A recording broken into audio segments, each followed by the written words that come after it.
오늘 우리에게 주시는 하나님의 말씀은 마태복음 6장 9절에서 13절 말씀입니다. 네, 앞에 띄워주시면 함께 읽도록 하겠습니다. 그러므로 너희는 이렇게 기도하라. 하늘에 계신 우리 아버지여, 이름이 거룩히 여김을 받으시오며 나라의 임하옵시며 뜻이 하늘에서 이룬 것 같이 땅에서도 이루어지이다. 오늘날 우리에게 일용할 양식을 주옵시고 우리가 우리에게 죄 지은 자를 사하여 준 것 같이 우리의 죄를 사하여 주옵시고 우리를 시험에 들게 하지 마옵시고 다만 악에서 구하옵소서. 대개 나라와 권세와 영광이 아버지께 영원히 있사옵나이다. 아멘. 네, 우리는 몇 주간 지금 주기도문을 가지고 말씀을 나누고 있죠. 네, 지난 두 번의 시간을 통해서 혹시나 이 주기도문이 조금 좀 다르게 느껴지는 청년들 있어요? 이 주기도문을 할 때 그래도 나의 마음가짐이 조금 이전과는 좀 달라졌다라는 그런 청년들이 있으면 좋을 것 같습니다. 오늘은 11절 말씀을 중심으로 해서 일용할 양식이란 말씀으로 말씀 나누기를 원하는데요. 일용할 양식하면 뭐 떠오르는 게 있나요? 우리 청년들? 일용할 양식. 우리 요즘에도 그런 유치원이나 어린이집 다니면 그런 노래 부르나요? 날마다 우리에게 양식을 주시는 은혜로우신 하나님 참 감사합니다. 네, 알고 있는 청년들 좀 나이가 좀 연식이 좀 네, 제가 어렸을 때 유치원이나 어린이집에서 이런 노래를 많이 불렀으니까요. 여기에서 날마다 우리에게 양식을 주신다는 건 오늘 말씀의 제목이 뭐였죠? 일용할 양식. 그러니까 일용할 양식을 주신다는 거잖아요. 이 일용할 양식을 주신다는 건 은혜라고 노래하고 있는 거죠. 자, 오늘은 이 일용할 양식을 제공받는 것이 은혜라는 것으로부터 시작하고 싶습니다. 제가 희성이와 은서의 아버지다 보니까 작년에는 아이들을 위해서 매일같이 챙기는 것이 있었어요. 그것은 바로 다음날 아이들이 먹을 음식이었어요. 이때 저희 아내는 주로 아침부터 학교에 나가서 예술 강사로 활동을 했었어요. 그래서 아이들에게 뭐 오카리나도 가르치고 합창도 가르치고 여러 가지 이제 악기에 관련된 것들을 가르쳤었어요. 그래서 제가 보통 아이들의 아침을 챙겨주곤 했었는데 저희 가정에서는 아침에 주로 빵과 우유를 먹었어요. 그래서 저는 일단 다음날 먹어야 할 빵과 우유의 양이 괜찮은지를 전날 체크하곤 했죠. 그리고 혹여나 까먹을 수 있잖아요, 사람이니까. 그래서 다음날 먹을 음식이 좀 부족하다 싶으면 한 걸음에 달려가서 그날 아침에 새벽같이 일어나서 아이들의 아침거리들을 준비하곤 했습니다. 그런데 신기한 것은요, 제가 이렇게 아이들의 아침거리를 챙겨주다 보니까 깨달은 사실이 하나 있었는데, 그것은 부모라는 사람들이 일단 다른 건 다 떠나서 자녀들이 먹을 것을 잘 먹을 수 있도록 준비해주고 싶은 그런 사람들이더라고요. 여기에는 자녀를 사랑하는 부모의 마음이 있겠죠. 그래서 자녀들이 먹고 사는 것에 대해서 걱정을 하지 않도록 자녀를 지켜주고 보호해주고 싶은 생긴다는 거예요. 지가 좀 안 되는 것 같은데. 먹을 것을 잘 먹어야 아이들이 잘 자랄 수 있잖아요. 그러니까 그만큼 더 신경 쓰고 싶은 게 바로 부모의 마음이라는 거예요. 나중에 부모들 보면 다 알게 될 거예요. 하늘에 계신 우리 하나님 아버지도 마찬가지시다는 거예요. 저와 여러분과 같은 자녀들이 먹을 것을 잘 먹고 성장하기를 바라시는 분이시죠. 이것을 어떻게 할 수 있냐면 하나님께서는 출애굽한 이스라엘 백성을 자그마치 40년 동안이나 만나로 먹이셨기 때문이에요. 이렇게 들으면 여러분에게는 뭔가 감흥이 안 느껴질 수 있어요, 그렇죠? 그런데 지금 이제 띄워드리는 광야 사진 있죠. 예, 한번 보시면 이거 보면 여기 뭐가 있어요? 여기서 뭐 살아갈 수 있을 것 같다는 생각이 들어요. 근데 여러분이 이런 환경에서 40년 동안 40년간 살아간다고 지금 한번 생각을 해보는 거야. 나 지금 배낭 메고 나 이런 곳에 팔레스타인 이제 떠나서 비행기 타고 떠나서 이제 여기에 이런 광야에 한번 들어가서 산다라고 생각을 해보는 거죠. 그럼 어때요? 생각만 해도 아찔한 곳이죠. 이런 곳에 어떻게 살아요? 요즘 에어컨만 없어도 어때요? 죽겠잖아요. 저도 마찬가지거든요. 그런데 40도가 넘는 찜통 더위에 주위에는 그 마실 물도 구하기가 어려워요. 그리고 먹는 것은 눈 씻고 찾아봐도 잘 없는 곳이에요. 자, 그런데 이러한 곳에서 40년 동안이나 굶지 않았다? 마실 물이 그것도 제공되었다? 이건 정말 기적 아니에요? 당시 이스라엘 백성의 인구를 환산하면 대략 200만 명에서 300만 명. 자, 이 사람들이 광야에서 먹고 마실 수 있었다? 여러분, 예전에 정글의 법칙이라는 그 프로그램이 방영한 적이 있는데 또 연식 있는 친구들만 네. 이렇게 끄덕끄덕 하고 있어요. 네, 이거 본 친구 있어요? 청년들 중에 정글에 있어요. 그래도 거기 보면 정글에서 뭐 하죠? 거기는 딴 거 복잡한 게 없어요. 그냥 불 피우고 집 짓고 먹을 거 잡아오는 게 주된 일인 거예요. 의식주 해결하는 거예요. 자, 그렇게 해서 하루하루 살아내다 보면 어떤 생각이 들어요? 와, 진짜 한 끼 먹는 것도 왜 이렇게 어렵냐 이런 생각 드는 거예요. 바다에서 막 물고기 잡아오는데 뭐가 가재 같은 거 잡아오는데 잘 잡혀요? 안 잡히잖아요. 그러면 그런 거 잡아야 내가 오늘 한 끼를 연명할 수 있는데 그것 자체가 굉장히 어렵다는 거죠. 그런데 이런 사막과 같은 곳에서 무려 40년 동안이나 살았다? 이건 정말 불가능한 일이라는 거예요. 그러나 그게 가능한 이유에 대해서 성경은 이렇게 말하는데 신명기 14장 1절 말씀 찾아서 함께 한 목소리로 읽어보도록 할게요. 시작. 너희는 너희 하나님 여호와의 자녀이니. 아멘. 이 말씀을 보면 이스라엘 백성이 40년 동안이나 광야에서도 살아남을 수 있는 이유를 이야기하고 있었는데 그것은 여호와 하나님께서 그들의 아버지이시기 때문이라는 거예요. 이것은 신명기에서만 이렇게 기록하는 것이 아니거든요. 우리 출애굽기 4장 22절 말씀도 한 목소리로 읽어보도록 할게요. 시작. 너는 바로에게 이르기를 여호와의 말씀에 이스라엘은 내 아들 내 장자라. 아멘. 지금 이 말씀에서도 하나님께서는 이스라엘 향해 뭐라 말씀하시냐면 하나님의 아들, 바로 장자라는 거예요. 다시 말해서 하나님께서 그들의 아버지가 되어 주셨기 때문에 이스라엘 백성은 이런 불가능한 환경 속에서도 살아남을 수 있었다는 거예요. 배가 고프면 하늘에서 만나를 내려주셨고요. 목이 마를 때는 여러 우물들을 가서 그래서 너무 쓰면 그것을 고쳐서라도 마실 수 있게 하셨어요. 그리고 그게 여의치 않았을 때는 바위까지 터뜨려 가시면서 물을 공급해 주신 거죠. 이것이 바로 자녀를 사랑하는 하나님의 아버지께서 보이시는 행동이라는 거예요. 그렇다면 지금 이 시대를 살아가는 저와 여러분 또한 하나님께서 자녀로 삼아주신 하나님의 자녀 아니에요? 아멘? 이 말은요, 저와 여러분의 삶 가운데서도 하나님은 저와 여러분이 먹고 살 수 있는 양식을 공급해 주신다는 겁니다. 이 사실이 믿어질 수 있기를 주님의 이름으로 축복합니다.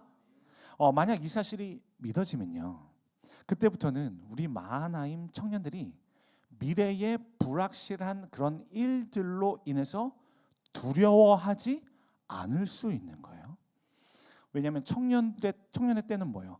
불확실성 때문에 앞이 보이지 않는 그 미래 때문에 너무나도 막연하고 내가 어떻게 살아가야 하는지 정해지지 않은 것 때문에 너무나도 두렵고 두려운 어떤 때를 살기 때문이죠. 그러나 예수 그리스도를 믿게 된 이후부터 저와 여러분을 자녀라 인정해 주시는 그 하나님 아버지께서 저와 여러분의 먹고 살 것을 공급해 주실 줄로 믿습니다. 그러니까 믿음이라는 것은요, 어떤 허황된 이상이 아닌 거예요. 믿는 모든 자들에게 효력이 발생하는 실제인 것입니다. 제가 지난번에 저의 학창 시절 잠깐 소개해드린 적 있죠. 저희 아버지께서 보증을 잘못 쓰셨어요. 그래서 집도 날아갔죠. 그리고 예배당도 경매에 붙여졌어요. 그러니까 날아갔어요. 그래서 저희 가정은 굉장히 위험한 상황 가운데 놓여 있었어요. 그런데 결론부터 말씀드리면 저는 그때부터 지금까지 단 한 번도 돈이 없어서 굶어본 적이 없어요. 왜냐하면 하늘 아버지께서 모든 양식을 누군가를 통해서는 항상 공급해 주셨기 때문에 그래요. 그렇기 때문에 저는 이것을 엘리야를 까마귀를 저는 믿는 거예요. 왜? 저희 가정에 먹여 주셨으니까. 그런 어떤 악조건 속에서도 하나님께서 우리 가정에 그런 그 굉장히 위험천만한 사람, 그러면 누군가는 이 사건으로 인해서 누군가는 자살했을지 몰라요. 굉장히 암울한 상황이니까. 그런데 저희 가정은 굉장히 행복했거든요. 굉장히 화목했고요. 아버지 어머니께서 바라보신 그 믿음을 가지고 저는 아버지 어머니 굉장히 존경합니다. 왜? 그런 상황 가운데서도 믿음을 계속 붙잡으실 수 있었기 때문이죠. 그 믿음을 조차, 그 믿음의 유산을 제가 물려받았기 때문에 저는 너무나도 감사해요. 다른 건 다 없어도 됐던 거예요. 저의 삶에 있어서 다른 건 다 없어도 괜찮아요. 근데 그 믿음, 아버지 어머니께서 바라보시고 성경 말씀을 읽어 가시면서 계속 삶 가운데 실제로 경험하셨던 것을 제가 물려받으니, 제가 어렸을 때부터 하나님이 살아계심을 그렇게 삶 가운데 경험을 했잖아요. 그러니까 이건 없어지지가 않아요. 그러니까 하나님의 살아계심을 저는 진짜 피부로 체험하면서 계속 살아왔다는 거죠. 그게 바로 저와 여러분의 하나님이시라는 겁니다. 그래서 두려움이 기쁨이 되고 걱정이 소망이 될 수 있기를 주님의 이름으로 축복합니다. 자녀들에게 있어서 먹고 사는 문제라는 것은요, 사실 자녀들이 걱정해야 되는 건 아니에요. 그건 아버지의 일인 거죠. 안 그래요? 그렇죠. 자녀들, 조그만한 유아들 생각해보, 유아들 어린 아이들이 오늘 또 뭘 먹고 살아야 되나? 오늘 점심에는 뭘 먹고 살아야 되고 저녁에는 어떻게 먹고 살지? 라고 걱정하지는 않잖아요. 그냥 아빠 엄마가 주시는 거 데려가는 곳에 가서 그냥 자녀는 먹는 거예요. 먹고 사는 것에 대한 걱정을 자녀는 하는 사람이 아니라는 거죠. 자녀들은요, 그냥 아버지가 제공해 주실 것을 신뢰하면서 그때를 기다리는 사람들인 거죠. 그러니 아무것도 안 해도 된다를 말씀드리는 건 아니에요. 여러분 안에 주신 달란트가 있어요. 잠재력이 있고 재능들이 있어요. 그거 열심히 갈고 닦아야 돼요. 그런데 그 모든 과정을 하나님께서 선하게 이끌어 가실 것이라는 겁니다. 저와 여러분 안에 이 땅에서 살아갈 수 있는 지혜를 주신 분도 하나님이시다. 믿으십니까? 재능과 달란트를 주셔서 어떤 특정한 분야에서 잘할 수 있도록 인도하시는 분도 하나님이시라는 거예요. 그래서 이 모든 것들을 인도해 가시는 하나님을 저와 여러분은 은혜의 하나님이라고 고백하는 거죠. 그런데 여기에서 한 가지 질문이 생겨요. 우리에게 양식을 공급해 주신다는 거 알겠는데, 그런데 왜 일용할 양식이냐는 거예요. 일용할 양식이라는 건요, 단지 하루 동안 먹을 수 있을 만큼의 양식이라는 말이잖아요. 아니, 그렇게 생각할 수 있죠. 이왕에 주실 거 한 1년치 쌓아놓고 먹을 수 있도록 해주시면 안 되나? 하고 충분히 반문할 수 있죠. 우리 청년들 여기에 대해서 어떻게 생각해요? 하루치를 공급받는 게 좋아요? 몇 년치 쌓아놓고 공급받을 수 있는 게 좋아요? 편한 건 뭐예요? 몇 년치 쌓아놓고 먹을 수 있게 하나님이 공급해 주시면 좋겠죠. 그게 훨씬 더 편할 거예요. 그런데 몇 년치 쌓아놓고 먹으면 죄성을 가진 저와 여러분은 그동안 하나님 간절히 찾을까요? 안 찾을까요? 안 찾겠죠? 왜냐하면 이미 양식이 있기 때문에, 나의 힘, 나의 능력으로 어느 정도는 다 할 수 있다라고 생각을 하기 때문에 하나님의 도움이 필요 없다고 느낄 겁니다. 자, 근데 거꾸로 하나님의 입장에서도 한번 생각을 해보는 거예요. 하나님께서는 저와 여러분에게 몇 년치 쌓아놓고 먹도록 하시는 게 편하실까요? 아니면 매일매일 꼬박꼬박 챙겨주시는 것이 편하실까요? 당연히 몇 년치 먹을 거리 던져주고 먹다가 다시 부족해지면 또 몇 년치 던져주고 이게 편하시겠죠. 공급해주는 입장에서는. 말씀으로 온 만물을 창조하신 분 아닙니까? 믿으십니까? 몇 년치 음식들도 말씀으로 충분히 만드실 수 있는 분이시죠. 사탄이 예수님께 돌로 떡덩이를 만들어 먹으라고 한 것의 이면에는 뭐를 인정한 거예요? 예수님께서 충분히 돌로 떡덩이를 만들 수 있는 전능한 하나님이라는 걸 인정한 거죠. 그런데 매일같이 하루도 빠뜨리지 않고 양식을 챙겨줘야 된다? 어때요? 여러분들이 이렇게 누군가에게 계속 매일같이 이것들을 챙겨줘야 된다고 생각을 한번 해보세요. 그럼 어때요? 생각만 해도 부담이 될 거예요.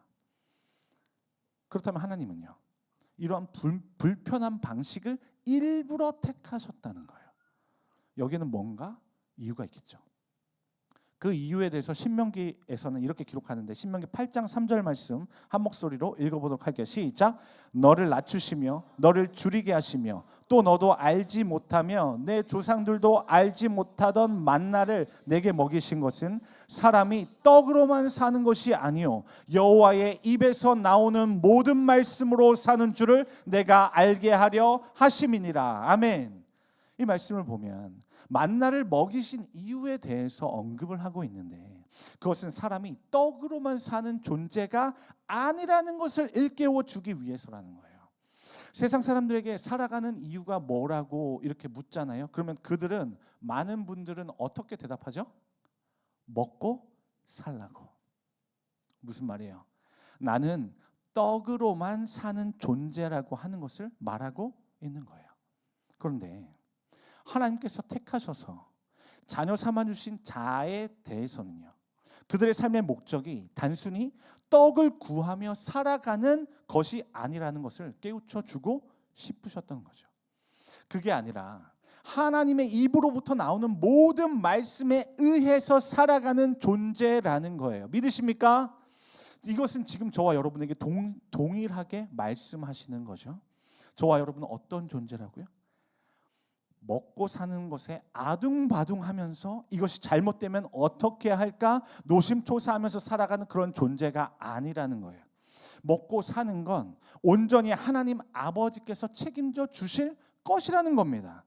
그래서 오늘 하루 내가 살아가야 할 근거를 음식에 두지 않고 오직 하나님의 말씀에 두는 자들이라는 것입니다. 믿으십니까?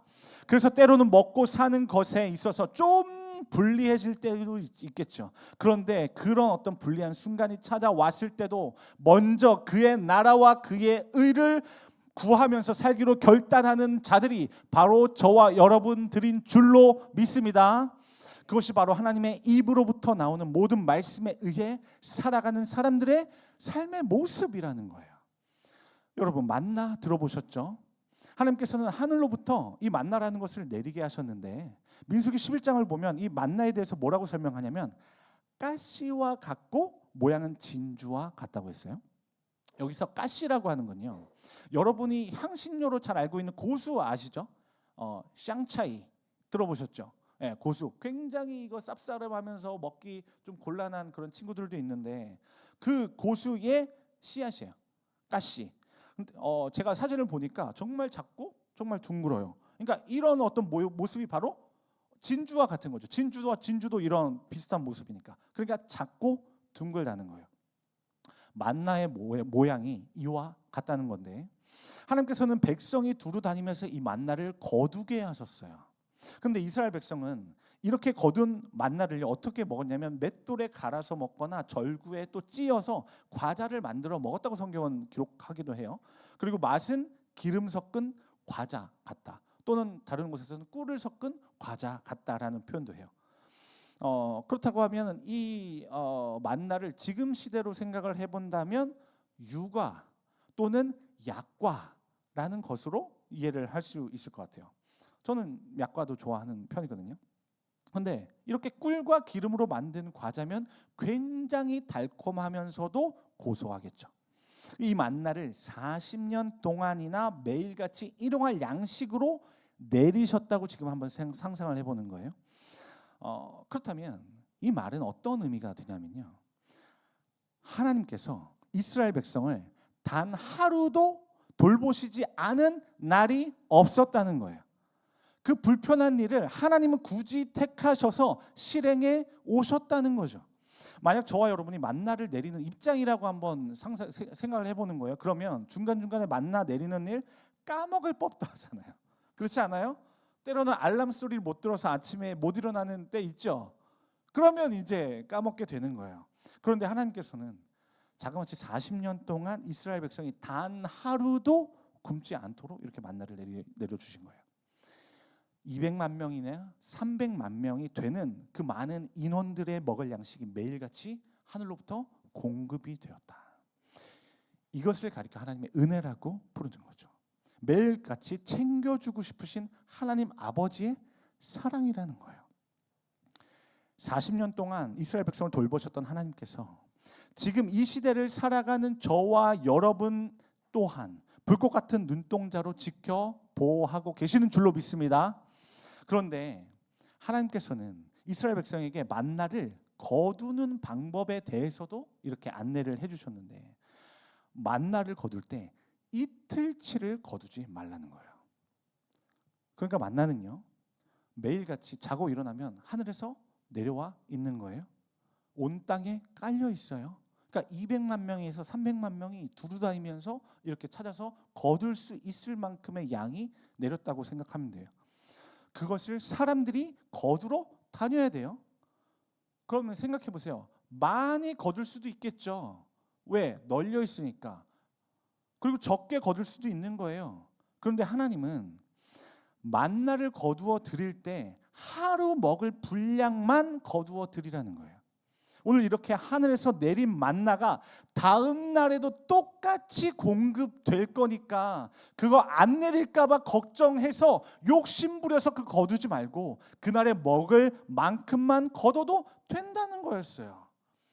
자, 근데 여기에서 하나님의 입으로부터 나오는 이 말씀을 믿은 사람들은 얼만큼 거뒀을까요? 딱 하루치만큼만 거뒀을 거예요. 왜냐하면 하나님께서 오늘 이렇게 만나를 내려주셨던 것처럼 내일 또한 만나를 내려주실 것을 믿기 때문이죠. 그런데 하나님의 입으로부터 나오는 이 모든 말씀을 믿지 않았던 사람들은 있었을 거잖아요. 그럼 그런 사람들은 어떻게 거뒀을까요? 이 사람들은 이제 걱정이 되는 거예요. 하나님 분명히 그렇게 말씀해 주시기도 했지만, 그래서 모세를 통하여 그의 이야기를 듣곤 했지만 그래도 여전히 걱정이 되는 거예요. 하나님 믿지 못하겠다는 거예요. 오늘 내린 만나는 우연이었다는 거예요. 내일 혹시나 안 내릴 수도 있다는 거예요. 하나님 분명히 그들의 아버지셔서 자녀를 위해서는 양식을 공급해 주시는 그런 아버지신데, 그들이 생각하기를 이 아버지가 내일은 나를 사랑하지 않을 수도 있다는 거예요. 그러니 내일 내가 만나를 또 먹으리라는 확신이 그들 가운데 없는 거죠. 그러니까 지금 이렇게 내릴 때, 지금 이렇게 기회가 될 때, 내가 거둘 수 있을 만큼 많이 거둘 수 있을 때 걷어놓고 쟁여놓겠다는 겁니다. 그래서 그들은 만나를 과도하게 거두어 드리기도 했는데 하루에 먹고도 남을 만큼 많이 거두어 드렸던 거예요. 그런데 이것을 하나님의 말씀이 틀렸다고 하는 태도인 거잖아요. 이건요, 하나님의 말씀 못 믿겠어요. 그래서 저는 하나님 이틀치 거두지 말라고 하셨는데, 하루치 거두라고 하셨는데, 그러나 저는 하나님 그 말씀 못 믿겠으니까 저는 저의 어떤 생각대로 더 많이 거두어서 남겨놓고 그냥 집에서 먹을게요 라는 그런 태도죠. 하나님의 입으로부터 나오는 말씀이 맞아서 그 말씀을 신뢰함으로 따라 살려고 하는 그런 삶이 아니라 당장 오늘 보인 만나, 이 떡을 위해서만 살아가겠다고 하는 입장인 거죠. 그런데 그런 그들에게 어떤 일이 일어나는지 아세요? 한번 우리 출애굽기 16장 19절에서 20절 말씀 한 목소리로 읽어보도록 할게요. 시작. 모세가 그들에게 이르기를 아무든지 아침까지 그것을 남겨두지 말라 하였으나 그들이 모세에게 순종하지 아니하고 덜어는 아침까지 두었더니 벌레가 생기고 냄새가 난지라 모세가 그들에게 노하니라. 아멘. 이 말씀을 보면 다음 날에 대한 걱정으로 일용할 양식보다 더 많이 거두어 드렸던 그런 사람들의 모습들이 나온 거죠. 그런데 이렇게 됐을 때, 더 많이 거두었을 때 어떤 일이 발생하냐면 벌레가 생기는 거예요. 냄새가 나서 그것을 못 먹게 되는 거예요. 무슨 말이죠? 하나님의 말씀을 믿지 못해서 인간적인 이제 지혜를 이제 동원하기 시작하는 거예요. 근데 그러한 것들을 동원한 것의 결말은 부질없다는 거예요. 너가 아무리 인간적으로 계산해서 인간적인 방법을 동원한다고 해도 그거 다 소용없다는 거예요. 그러니 하나님께서 택하신 하나님의 사람들은 떡만을 쳐다보면서 살지 말라는 겁니다. 그렇게 하지 말고 다시 눈을 들어 하나님의 입을 바라보라는 거예요. 어떤 말씀을 하시든지 그 말씀을 좇아 살아갈 수 있어야 한다는 것입니다. 모든 필요를 아시는 주님께서 너의 상황과 처지를 알고 계신다는 거죠. 마치 저의 가정 가운데에 개입하시고 간섭하셨던 것 같지 말입니다. 그럼 너는 오직 하나님 한 분만을 바라보라는 거예요. 그런데 만나를 이틀치나 걷어도 벌레가 생기지 않았던 날이 딱 하나 있었는데 그것은 바로 어떤 날일 것 같아요? 에? 안식일. 그렇죠. 안식일이었어요. 이것은 왜냐하면 하나님께서 이 안식일을 거룩하게 구별해 놓으셨기 때문이었는데 이 안식일 동안에는 양식을 구하러 다니는 수고를 하지 말라는 목적이 있었어요. 그 수고를 하지 않아도 전날에 이미 안식일에 먹을 양식까지 채워 주시겠다는 겁니다. 그러니 안식일에 양식을 먹지 못할까 봐 걱정할 필요가 없다는 거예요. 이것은 주일 성수와 관련이 있다고 할 수 있겠죠. 장사가 잘 되는 집은 어떻게 돼요? 주일에도 열어야 돼요. 굉장히 잘 되면 어때요? 그 하루 열지 않았을 때 손실이 어마무시할 거 하잖아요. 그러니까 그 손실 보지 않으려면 주일에도 열어야 되겠죠. 그래서 사람들은 이러한 두려움 때문에 주일에도 가게 문을 여는 경우가 많이 있겠죠. 그런데 하나님께서는요, 안식일에 먹을 것을 전날 이미 공급해 주시겠다는 거예요. 그러므로 안식일은 거룩하게 구별된 날이니 창조 때에 그리했던 것처럼 6일 동안은 열심히 일하고 7째 날은 집에서 쉬면서 하나님께 예배함으로써 하나님의 말씀에 따라 하나님의 자녀라는 정체성으로 살아가라는 겁니다. 자, 이 말씀에서는 계속 흐르는 메시지가 있죠. 그것이 무엇이냐면 저와 여러분은 떡으로만 사는 존재가 아니라는 거예요. 오직 하나님의 말씀에 의해서 살아가야 하는 하나님의 자녀라는 것입니다. 믿으십니까? 이제 말씀을 맺겠습니다. 오늘 본문 말씀인 오늘날 우리에게 일용할 양식을 주옵시고 라는 이 기도는요, 앞으로 더 진중하게 받아들여야 하는 기도라는 것을 깨달아 알게 되었죠. 이 기도 속에는요, 그러한 간구가 담겨 있는 거죠. 하나님, 오늘도 나를 버리지 마십시오. 오늘도 자녀된 나를 책임져 주십시오. 나는 떡이 아니라 하나님 아버지의 말씀으로 살아가겠습니다. 이러한 믿음의 고백이 그 안에 담겨 있는 겁니다. 사랑하는 청년 여러분, 우리는 자꾸 눈에 보이는 것을 붙잡고 싶어 합니다. 내 통장, 내 스펙, 내 계획, 내 안정, 내가 쌓아놓은 어떠한 것들이 나를 살릴 것처럼 여길 때가 많이 있어요.